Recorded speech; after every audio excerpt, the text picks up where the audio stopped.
우리 모든 그리스도인들은 온전한 성화를 향하여 자라가는 그리스도인이 되면 좋겠어요. 저도 마찬가지고요. 우리 온 교우들도 마찬가지고요. 사실 자라나게 하시는 분은 성경에 보면 하나님이에요. 우리가 해야 할 일이 있어요. 온전한 성화를 향하여 자라나는 그리스도인이 되어야 되는데 자라나게 하시는 분 누구라고요? 하나님이에요. 그러나 내가 해야 할 일이 있어요. 내가 해야 할 일이 무엇인가?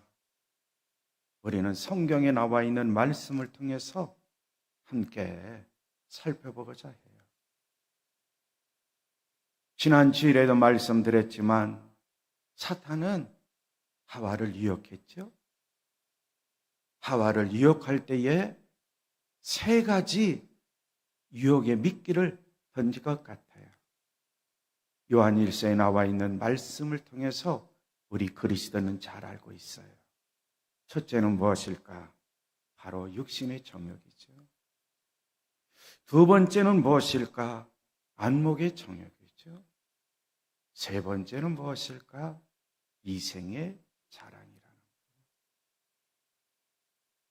뱀이 사탄이 하와를 유혹할 때 이 세 가지를 총동원해서 하와를 유혹하니까 유혹받은 하와가 하나님의 말씀에 대한 의심을 품고 선악과를 바라보니 바로 먹음직도 하고 보암직도 하고 지혜롭게 할 만큼 탐스러운 그런 열매로 비춰졌고 생각됐던 거예요.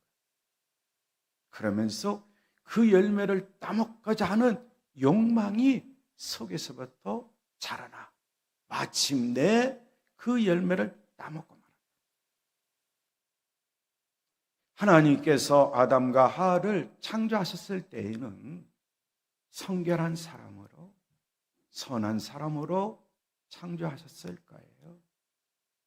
그러나 그가 이와 같이 유혹을 물리치지 못하고 따먹음으로 말미암아 그는 타락의 길로 접어들었고 마침내 아담과 하와는 에덴 동산에서 쫓겨나고 말았다는 것, 우리 그리스도인들이 잘 알고 있습니다.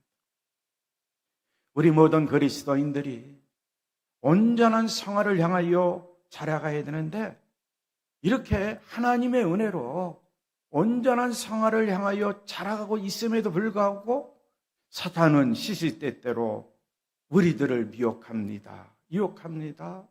무슨 방법으로? 바로 세 가지 중에 한 가지로.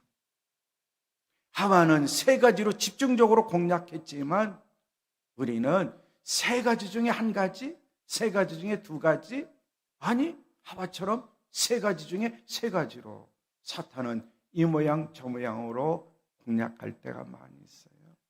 바로 육체의 정욕, 안목의 정욕으로, 이생의 자랑으로 우리를 공격해 올 때가 많이 있다는 거죠.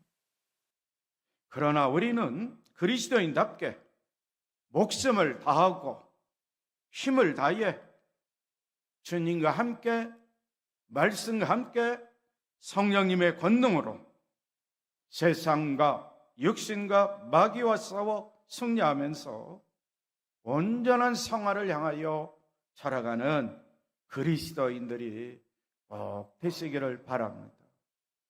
바로 나 자신부터 온전한 성화를 향하여 자라가는 그리스도인이 되고자 하는 이 열망으로 가득 차야 돼요. 왜냐하면 세상 사람들은, 왜냐하면 나와 함께 생활하고 있는 사람들은 나를 통하여 예수님을 알고자 하는 그런 마음이 있기 때문에 그렇습니다. 표현을 안 할 뿐이에요.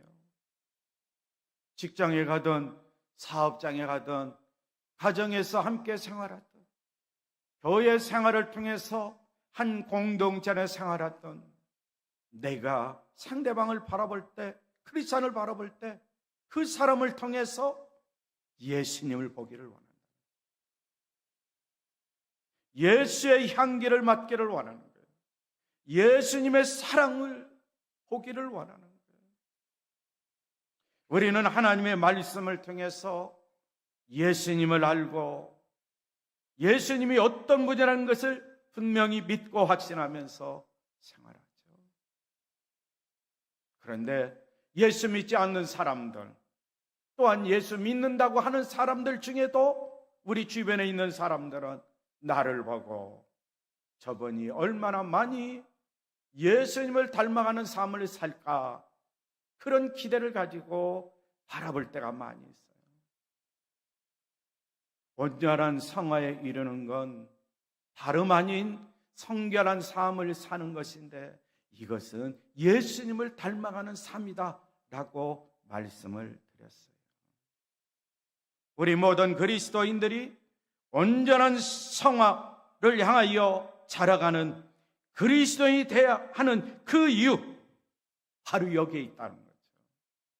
나만 온전한 성화돼서 주님이 부르시는 그날 영화로운 단계로 가서 천국에 들어간다, 나 자신만. 그러나 이 땅에 사는 동안 온전한 성화를 이루면 내 주변 사람들이 나를 바라볼 때 저분이야말로 예수님처럼 말하고 행동하고 생활하는구나, 나도 그분처럼 예수님을 믿고 싶어 라는 그런 욕심이 생기도록, 순수한 욕심이 생기도록 우리 그리스도인들이 온전한 성화를 향하여 살아가야 된다는 거죠. 성경을 보세요. 우리는 살아계신 하나님의 성전이라고 성경은 말씀하고 있어요. 바로 고린도후서 6장 16절 말씀이죠. 하나님의 성전과 우상이 어찌 일치가 되리요? 우리는 살아계신 하나님의 성전이라, 우리는 살아계신 하나님의 성전이라 말씀하고 있어요. 그러기에 우리는 살아계신 하나님의 성전이므로, 그런즉 여기 7장 1절에서 보면 사랑하는 자들아, 이 약속을 가진 우리는 하나님을 두려워하는 가운데 거룩함을 온전히 이루어 육과 영의 온갖 더러운 것에서 자신을 깨끗하게 하자고 성경은 말씀하고 있는 거예요. 나를 거룩하게 하시는 분은 누구라고요?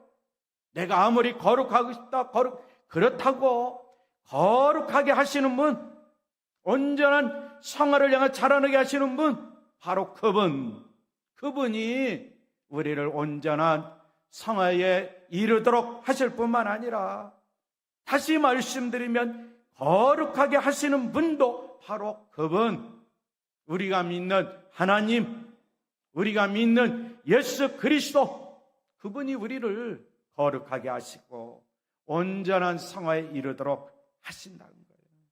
그러나 성경은 우리에게 말씀하고 있는 걸 보세요. 거룩함을 온전히 이루어 육과 영의 온갖 더러운 것에서 자신을 깨끗하게 하자라고 말씀하고 있어요. 성화의 개념을 이미 말씀드렸죠. 어려운 단어이기 때문에 또 이센지 몰라요. 성화 다른 게 아니에요. 우리 그리스도인들을 더욱 그리스도처럼 만들기 위하여 하나님께서 내 안에서 행하시는 모든 것, 바로 그렇죠. 이것이 성화라는 거예요. 이제 하나님께서는 하나님의 형상대로 취임받은 우리 그리스도인들, 이제 좀 더 구체적으로 들어가면 하나님이 만드시고 하나님이 택하사 하나님의 은혜, 주님의 은혜로 구원받은 우리 그리스도인들, 바로 이제는 하나님의 형상, 주님의 형상을 닮아가도록, 그리스도를 닮는 자가 되도록 우리를, 그렇죠? 어떻게 하실까? 그렇죠? 생각해 보세요. 우리를 어떻게 하셔야 될 것 같아요? 이 속에서부터 변화가 일어나게 하죠. 누가? 하나님. 이게 하나님의 성품을 보면 거룩성이 있어요. 거룩하신 하나님이 내 안에서 역사하시는 거예요. 하나님의 성품 중에 사랑이 있습니다. 사랑의 하나님이 내 안에서, 중심에서, 마음에서 역사하시는 거예요. 역사하시는 거예요. 그러면 거룩한 사람으로 만들어 주시고요. 사랑의 하나님이 역사하시면 나 자신을, 하나님을 사랑하고 이웃을 내 몸같이 사랑할 수 있는 사랑의 사람으로 만들어 주시고요. 또 거룩하신 성령님이 내 안에 항상 임재해 계셔 충만히 계시면 이 거룩하신 성령님은 나를 항상 새롭게 하심으로 말미암아 온갖 더러운 것에서 깨끗한 삶을 영위하도록 거룩하신 성령님이 역사하신다는 사실을 알 수가 있어요. 그러나 우리는 온전한 성화를 바라면서 온전한 성화를 향하여 자라가고 싶지만, 그러나 이 안에 아직도 내 안에 욕망들이 있고요, 아직도 내 안에 내 생각들이 있고요, 아직도 내 안에 내가 관심하고 있는 것들이 있고요, 아직도 인간적인 나의 태도가 있고요, 그리고 더 나아가서 내 성격도 있고 성질도 있고 나타나는 행동도 있어요. 그래서 나는 예수를 믿는 그리스도인으로서 그리스도를 닮아가기 위해서 온전한 성화를 위하여 늘 말씀을 묵상하고 기도하고 성령 충만한 삶을 살면서 온전한 성화에 이르도록 하기를 원하지만, 아직도 내 속에 남아있는 잔재들, 그렇죠? 이 잔재들 때문에 우리 그리스도인들이 갈등을 겪고 때로는 후회도 하고, 인간적으로 후회하는 거죠. 반성도 하고, 어느 때는 성령님이 역사하시면 진정으로 회개하고 이제는 거룩한 삶을 살겠다고 믿음의 결단을 내렸지만, 말씀과 떠나 살고 성령님을 근심케 하여 성령님을 떠나게 하고, 기도 생활한다면서 여러 가지 모양 속에서 기도를 소홀히 하면 다시, 그렇죠, 내 속에서 무언가 또 꿈틀거리는 게 있어요. 생각 속에, 혼 속에서, 나의 영 속에서, 내 중심에서, 마음판에서 꿈틀거려 다시 죄를 범하게, 그런 짓을 하도록, 그렇죠, 우리는 지금까지 믿음 생활하면서 수없이 경험했어요. 그러기에 우리 모든 그리스도인들, 거룩하신 하나님 아버지께서 나의 생각 속에, 나의 혼 속에, 나의 영 속에, 나의 중심에, 나의 몸 안에서 역사하시도록 우리는 마음으로 활짝 열고 항상 주님과 함께 생활하도록 힘써야 돼요. 말씀과 함께 생활하도록 경건 생활에 주력하여 돼요. 늘 성령님을 사모하고 성령 충만케 해달라고 기도하며 생활해야 돼요.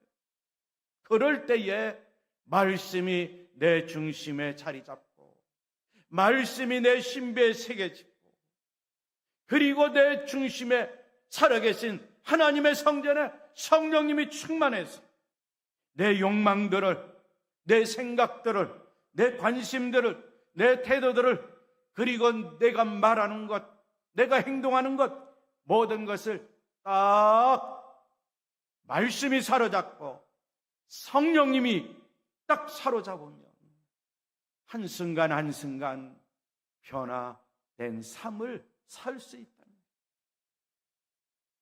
이와 같이 하시는 분이 누구냐? 하나님이라는 거예요. 결국에는 하나님께서 성령을 통해서, 말씀을 통해서 내 안에서 역사하심으로 말미암아 나 자신이 중심에서부터 그리스도를 닮아가도록 하시는 것, 이게 성화라는 거예요. 분명히 우리 모든 그리스도인들, 하나님께서 그리스도처럼 변화시키는 내적인 하나님의 역사, 성령의 역사를 이미 체험했을 거예요. 우리가 그리스도처럼 되는 성화의 과정 속에서 이미 회심을 체험했을 줄 믿습니다. 회심, 그렇죠. 돌이키는 거지요. 회개하고 돌이키는 것. 세상을 향했던 것, 이제는 주님을 향하는 거예요. 나의 삶이 내가 주인이었던 것, 이제는 내 마음에 주님을 주인으로 모셨기 때문에 나의 삶은 내가 주인이 아니라 예수 그리스도, 그분이 주인인 거예요.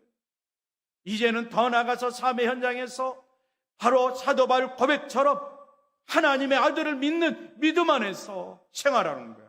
나는 그리스도와 함께 십자가에 못 박고, 그렇죠.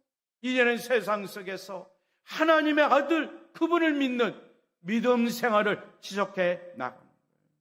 그러면서 우리는 성화의 과정 속에서 생활하고 있는 거예요.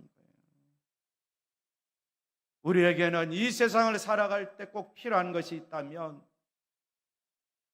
말씀이 꼭 필요해요. 하나님의 말씀. 우리의 지성에도 하나님의 말씀이 필요합니다. 지적인 능력을 갖기를 원하십니까? 하나님의 말씀 속으로 들어가세요. 세상 사람들은 지적인 능력을 얻기 위해서 가방끈을 길게 하지만 우리는 그럴 필요가 없어요. 가방끈이 짧아도 괜찮아요. 세상적으로. 하나님의 말씀 속으로 들어오면 지적인 능력을 얻을 수 있어요. 우리에게는 인성도 필요하죠. 저 세상 사람들은 인성의 훈련을 하기 위해서 여러 가지 방법을 하지만 우리에게는 하나님의 말씀이 있습니다. 인성을 개발하는 것, 자기의 품성, 인격을 개발하고 올바른 인격 속에 생활할 수 있는 것도 하나님의 말씀 가운데 들어있기 때문에 말씀 속으로 들어가면 우리는 인격적인 그리스도인이 될 수 있는 거예요. 우리의 인성, 또 우리의 영성이 필요해요. 세상 사람들은 영성, 그렇지요. 세상적인 방법으로 영성을 추구합니다. 그러나 우리는 하나님의 형상대로 지음하던 인간이기 때문에 말씀 속으로 들어가면 영적인 사람이 될 수 있는 거예요. 그러기에 우리는 꼭 필요한 것, 하나님의 말씀이에요. 하나님의 말씀은 곧 예수 그리스도요. 하나님의 말씀은 곧 하나님이세요. 그래서 하나님께서 우리 안에서 역사하사 성화의 과정 속에 만들어 놓으면서 더욱더 우리 그리스도인들이 예수님을 닮아가면 닮아갈수록 그 사람을 통해서 하나님이 하시고자 하는 선한 일을 행하기 시작한다는 거예요. 하나님은 아무에게나 선한 일을 시작하지 않습니다. 회심하고 초기의 성화를 겪은 다음에 온전한 성화 이르기까지 계속 과정 속에 있는 사람들, 그분들을 통해서 하나님은 선한 일을 하십니다. 그리스도 예수의 날까지 선한 일을 합니다. 우리 그리스도인들 선한 일을 많이 하고 계시죠? 계속 선한 일을 하시기를 바랍니다. 선한 일을 시작하신 분이 누구라고요? 하나님 아버지예요. 누가 시켜서 하는 게 아닙니다. 하나님 아버지께서 우리를 온전한 성화에 이르도록 자라나게 하실 뿐만 아니라 그런 그리스도인들을 사용하사 마음에서부터 선한 일을 시작해요. 그러면 말과 행동과 삶을 통해서 이웃들에게 선한 일을 보여주기 시작하는 거예요. 오른손이 한 것, 왼손이 모르도록 선한 일을 한다 할지라도 주변에 있는 사람들은 바로 저 크리스찬 말로 선한 일을 하고 있구나, 주님을 닮아가고 있구나, 주님 바로 저분 통해서 내가 볼 수 있어, 나도 주님을 믿고 싶어, 이런 마음이 생기도록 하신다는 거예요. 성도 여러분, 우리는 더욱더 예수님처럼 생활하도록 힘써야 됩니다. 그러기에 우리 안에서 점진적인 성화가 꼭 필요한 거예요. 이런 삶을 살면 우리 주님께서는 우리들에게 어떤 은혜를 베풀어 주시느냐? 바른 생각을 갖도록 합니다. 올바른 태도를 가지고 생활하도록 합니다. 올바른 가치관을 가지고 생활하도록 합니다. 그리고 우리의 행동, 못된 행실 다 고칠 수 있도록 우리 주님께서 은혜를 베풀어 주십니다. 그런데 한편으로 우리가 아셔야 될 건, 우리 그리스도인들이 이처럼 성화된 삶을 살면 한편으로는 우리의 옛 충동들과 이 욕망들이 완전히 없어지지는 않았다라는 사실을 시시때때로 발견할 때가 있어요.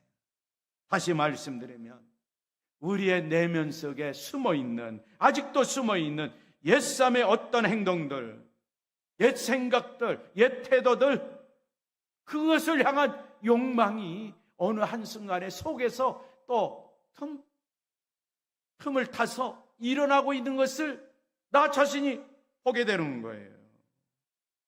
우리 그리스도인들도 그랬을 거예요. 제 자신도 마찬가지고요. 그래서 믿음 생활하면서 갈등을 겪습니다.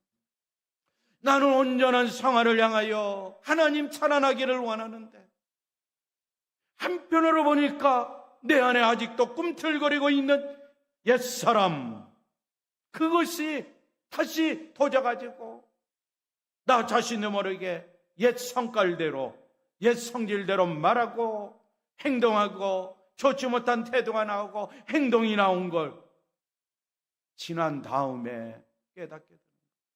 알게 되는 거예요. 세상 사람들은 이렇게 하면 후회한다고 하죠. 반성한다고 하죠. 근데 성경에서 원하는 건 후회, 반성은 회심이 아니고 회개도 아닙니다. 참회도 아닙니다. 성경에서 말씀하고 있는 회개는 주님 앞에 고백했으면 이제는 아직도 살아있는 옛사람 십자가에 못 박고 이 속에 자리 잡고 있는 욕망을 완전히 죽이고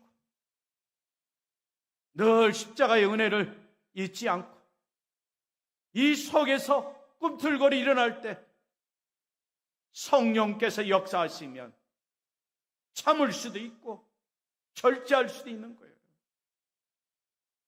근데 한순간 방심했다가는 예전처럼, 그렇죠? 그 모습이 나를 통해서 나타날 때가 있다. 우리 자신들이 말한 것, 행한 것, 생각한 것들이 잘못되었다는 것을 발견하죠. 그럴 때마다 우리는 좌절하고 때로는 죄책감을 느끼고 그렇습니다. 그러나 좌절할 필요는 없고요. 죄책감을 느낄 필요도 없어요. 그때 그 순간 회개하고 돌이켜 다시 주님께로 오면 주님은 그런 자를 다시 받아주시고 우리 주님께서 또다시 우리에게 새 힘을 주시는 거예요. 새 능력을 주시는 겁니다. 우리 그리스도인 대부분이 천국 가는 그날까지 이런 삶을 반복하지 않을까 생각해 봤어요. 그래서 우리에게는 그리스도가 필요한데 이런 삶을 살면서 점진적으로 성화가 된다는 거예요. 예전에는 10개 그 짓을 했다면 이제는 그것을 발견하고 진정으로 회개하고 그리스도와 가까이 하는 삶을 살면 예전보다도 적은 숫자가 나오는 거예요. 10개를 했다면 한 1년이나 2년 세월을 지나 보니까 두세 가지는 떨어졌어요. 그래도 아직도 또 남아있어요. 또 1, 2년 또 생활하다 보니까 또 떨어졌어요. 10개 중에 이제 5개 정도가 남은 것 같아요. 또 세월을 또 지나면서 이런 시행착오를 겪으면서 주님과 가까이 하는 삶을 살았더니 나중에는 또 떨어져가지고 한 2개 정도 남았어요. 하나님 나라 가까이 가면 가까이 갈수록 자기 자신에 대한 삶을 되돌아보니까 지금도 아직도 내 속에는 이 2가지가 있구나. 이 두 가지 문제를 해결하고 해야지 이런 믿음의 사람이 되는 거예요. 그랬을 때에 그 사람은 온전한 성화를 이루기 위해서 하나님이 자라나게 하시면서 점진적으로 성화된 그런 삶을 살도록 성령께서 역사하시고 말씀으로 나를 사로잡았다는 것을 우리가 깨달을 수 있는 거예요. 그런 거로 지금 이런 삶을 반복했다 할지라도 우리는 절대로 포기하지 말고 좌절하지 말고 절망하지 말고 죄책감 속에 살지 말고 하나님 앞에 나와 주님의 이름으로 십자가의 백을 믿고 십자가의 사랑과 은혜를 믿고 회개하고 또 회개하고 회개하면서 주님 앞으로 좀 더 가까이 가는 그런 삶을 사는 우리 그리스도인들이 꼭 됐으면 좋겠어요. 우리 그리스도인뿐만 아니라 저 자신도 그랬으면 좋겠어요. 저 자신부터 그래야 되겠죠. 성도 여러분, 우리의 생각들에서, 우리의 가치관에서, 우리의 습관에서, 우리의 행동에서, 우리의 말하는 것에서 더욱더 그리스도를 닮아가는 이런 하나님의 전진적인 성화의 역사를 체험하며 사는 그리스도인이 꼭 되시기를 바랍니다. 우리는 말할 때는 나는 평범한 생활을 하기를 원합니다 라고 말합니다. 인간관계 속에서 다른 분들에게 말할 때 제 삶은 평범한 생활이에요 라고 말합니다. 그러나 하나님은 우리 그리스도인들에게는 평범한 삶 그 이상을 요구하고 있는 거예요. 세상 사람들처럼 평범한 삶, 누구든지 평범한 삶을 살 수 있어요. 말로 때울 수 있습니다. 그러나 성경은 우리 모든 그리스도인들에게 평범한 삶의 이상을 요구하고 있는데 바로 그 말씀이 우리가 함께 봉독한 고린도후서 7장 1절에 나와 있는 것도 볼 수가 있어요. 그런즉 사랑하는 자들아, 이 약속을 가진 우리는 하나님을 두려워하는 가운데서 거룩함을 온전히 이루어 육과 영의 온갖 더러운 것에서 자신을 깨끗하게 하자라고 말씀하고 있는 거예요. 오늘 이 예배에 참여한 우리 모든 그리스도인들, 예수님과 함께 성령님과 함께 말씀과 함께 말하고 생각하고 행동하면서 하나님께서 온전한 성화를 위하여 자라나게 하신 분이라는 걸 믿고 확신하며 늘 이처럼 이 말씀, 고린도서 7장 1절에 나와 있는 말씀과 함께 성령님과 함께 그리고 더 나아가서 이 말씀을 주신 주님과 함께 생활하도록 이 한 주간 힘쓰시기를 바랍니다. 그러면 우리 모든 그리스도인들 주님의 은혜 가운데서 온전한 성화를 향하여 자라가는 이 한 주간이 꼭 될 줄 믿습니다. 이 시간에 우리 합심으로 기도하겠습니다. 하나님께 우리가 간절한 마음으로 주님의 이름으로 기도합니다. 온전한 성화를 향해 자라가는 그리스도 되고 싶습니다 라고 고백하고 또 고백해서 이 한 주간 온전한 성화를 향하여 자라가는 그리스도인이 되게 해달라고 간절한 마음으로 기도하겠습니다. 하나님 감사합니다. 하나님의 형상대로 칭을 받은 우리 모든 그리스도인들, 육체인 정욕과 안목의 정욕과 이생의 자랑 때문에 사탄의 유혹에 빠진 적이 많이 있습니다. 그러나 성경은 우리에게 말씀합니다. 온전한 성화를 이루는 그리스도인이 되라고 말씀하고 있음을 우리는 성경을 통해서 알았습니다. 주님, 간절히 바라옵기는 제 자신부터 우리 모든 그리스도인까지 온전한 성화를 향하여 자라가는 그리스도의 되기를 원합니다. 주여 도와 주시옵소서. 이 한 주간도 오늘 주신 말씀과 함께 성령님과 함께 말씀을 주신 주님과 함께 생활하면서 온전한 성화를 향하여 자라가는 그리스도인이 다 되게 하여 주시옵소서. 어린 유아, 유치부, 유초등부, 중고등부, 청년, 장년의 어르신까지 온전한 성화를 향하여 사랑하는 그리스도인이 되어서 우리 그리스도인을 통해서 하나님 아버지께서 선한 일을 시작했사오니 그리스도인 날까지 이 선한 일이 성취될 수 있도록 은총을 베풀어 주시옵소서. 예수님의 이름으로 기도하옵나이다. 아멘.